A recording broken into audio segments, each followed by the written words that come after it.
Breaking news చూస్తున్నాం. నారాయణపేట జిల్లా మాగనూరు మండల కేంద్రంలోని జెడ్పీ హైస్కూల్లో మూడోసారి ఫుడ్ పాయిజన్ అయింది. సుమారు 30 మంది విద్యార్థులకు వాంతులు, విరోచనాలు, కడుపు నొప్పితో తీవ్ర అస్వస్థతకు గురయ్యారు.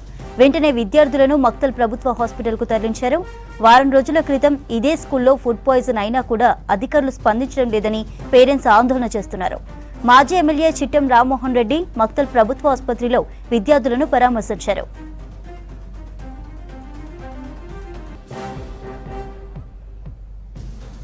నారాయణపేట జిల్లా మాగనూరు మండల కేంద్రంలోని జెడ్పీ హైస్కూల్లో మూడోసారి ఫుడ్ పాయిజన్ అయింది.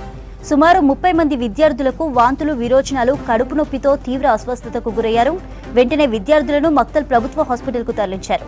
వారం రోజుల క్రితమే ఇదే స్కూల్లో ఫుడ్ పాయిజన్ అయినా కూడా అధికారులు స్పందించడం లేదని పేరెంట్స్ ఆందోళన చేస్తున్నారు. మాజీ ఎమ్మెల్యే చిట్టెం రామ్మోహన్ రెడ్డి మక్తల్ ప్రభుత్వ ఆసుపత్రిలో విద్యార్థులను పరామర్శించారు.